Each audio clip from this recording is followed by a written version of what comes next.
अस्सलाम वालेकुम नाज़रीन, आऊं आहियां तव्हांजो मेज़बान मुदस्सर नज़र बलोच। इबरत टीवी जी एशिया कप जे हवाले सां स्पेशल ट्रांसमिशन में तव्हांखे भली कार चऊं था। अॼु असां ॻाल्हि ॿोल कंदासीं एशिया कप में पाकिस्तान जी कारकर्दगी ऐं ईंदड़ वर्ल्ड कप जे हवाले सां पाकिस्तान जी सिलेक्शन ते। जेकॾहिं एशिया कप में पाकिस्तान जी कारकर्दगी ते नज़र विझूं तो पाकिस्तान जी कारकर्दगी इब्तिदाई तौर ते 3 मैचनि में तो बहितर रही, पर गुज़िरियल 2 मैचनि में जेका कारकर्दगी रही आहे उनमें पाकिस्तान जी बैटिंग ऐं बॉलिंग एक्सपोज थी वई आहे। जेकॾहिं पाकिस्तान जे कॉम्बिनेशन जे हवाले सां ॻाल्हि कयूं त ओपनिंग जोड़ी फ़खर ज़मान ऐं इमामुल हक़ बिल्कुलु नाकाम रहिया। फ़खर ज़मान ऐं इमामुल हक़ जी जोड़ी एतिरो परफॉर्म न करे सघी जंहिंजी उन्हनि खे जंहिंजी टीम खे ज़रूरत हुई।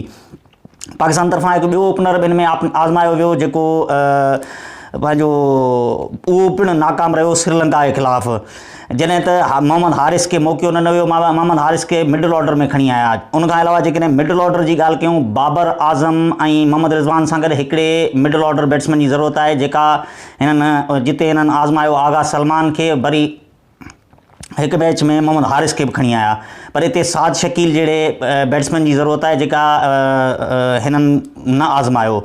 उनखां पोइ जेकॾहिं वरी ऑलराउंडर कैटेगरी में ॻाल्हि कजे त शादाब ख़ान टीम जो नाइब कप्तान हुजण सां गॾोगॾु हिकु अहम पंहिंजो स्पिनर बि आहे, पर न सिर्फ़ु हू पंहिंजी स्पिन में पर ऑलराउंडर कारकर्दगी में नाकाम रहियो।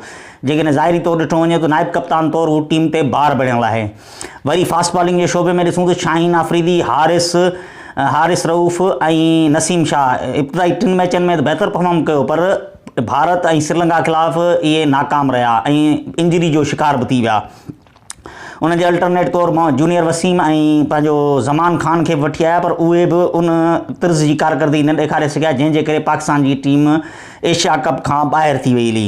इहा हुई तारीख़ रही आहे 1984 खां वठी 2023 ताईं त पाकिस्तान ऐं भारत जो एशिया कप में कॾहिं फाइनल न आहे थियो, पर पाकिस्तान लाइ इहा मुंहिंजे हिसाब सां ही इवेंट हिकिड़ो वॾो सबक़ु आहे। छाजे करे मथां वर्ल्ड कप आहे ऐं वर्ल्ड कप में जेकॾहिं पाकिस्तान जी टीम हिकु सुठे कॉम्बिनेशन सां नथी वञे त वर्ल्ड कप में उहे नतीजा न हासिलु थी सघंदा जिन जी असांखे ज़रूरत आहे या जिन जी क्रिकेट शाइकीन उमेदु रखनि था। जेकॾहिं वर्ल्ड कप जे हवाले सां ॻाल्हि कयूं, वर्ल्ड कप में पाकिस्तान खे ओपनिंग जोड़ी सां गॾोगॾु मिडल ऑर्डर में तब्दीली आणणी पवंदी, जॾहिं त पंहिंजे जेके फास्ट बॉलिंग अटैक आहे पाकिस्तान जो उनखे थोरो रोटेशन पॉलिसी तहत हलाइणो पवंदो जीअं इंजरीज़ वग़ैरह न थियनि। उनखां अलावा स्पिन जे शोबे में पंहिंजो मोहम्मद नवाज़ ऐं पंहिंजो शादाब ख़ान जी जॻह ते जेकॾहिं उसामा मीर जेको स्क्वाड में शामिल आहे उनखे मौक़ो नाहे ॾिनो वियो, उनखे मौक़ो मिलणु घुरिजे हा। छाजे त करे त उनजी कारकर्दगी ख़बर पिया त उहो प्रॉपर तरीक़े सां परफॉर्म करे सघे थो या न। जेकॾहिं वर्ल्ड कप जी ॻाल्हि कयूं, वर्ल्ड कप भारत में थिए पियो। भारत में वर्ल्ड कप जेको थी रहियो आहे उते पिचिस जेके आहिनि उहे कंहिं बि तरह सां बॉलर लाइ फेवरेबल न आहिनि। भारत जूं पिचिस हमेशह बैटिंग खे सपोर्ट कंदियूं आहिनि ऐं स्पिन खे थोरी घणी मदद मिलंदी आहे। उन करे पाकिस्तान खे पंहिंजे स्पिन जे शोबे खे मज़बूत करणो पवंदो ऐं फास्ट बॉलरनि खे रोटेशन पॉलिसी तहत हलाइणो पवंदो। जेकॾहिं ईअं न कयो वियो ऐं बैटिंग जी स्ट्रेंथ न रखी वई त पाकिस्तान खे वर्ल्ड कप में उहे नतीजा न मिलंदा जेके असां माना उमेदु रखियो वेठा आहियूं।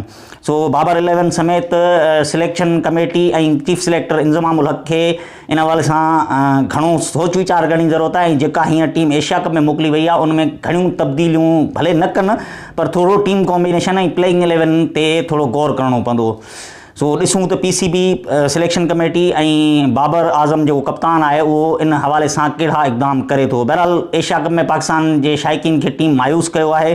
सो अॻिते हलूं, ॾिसूं था त वर्ल्ड कप में पाकिस्तान जी टीम कहिड़े कॉम्बिनेशन सां मैदान ते लहे थी। तेसिताईं पंहिंजे मेज़बान मुदस्सर नज़र बलोच खे इजाज़त ॾींदा। अल्लाह।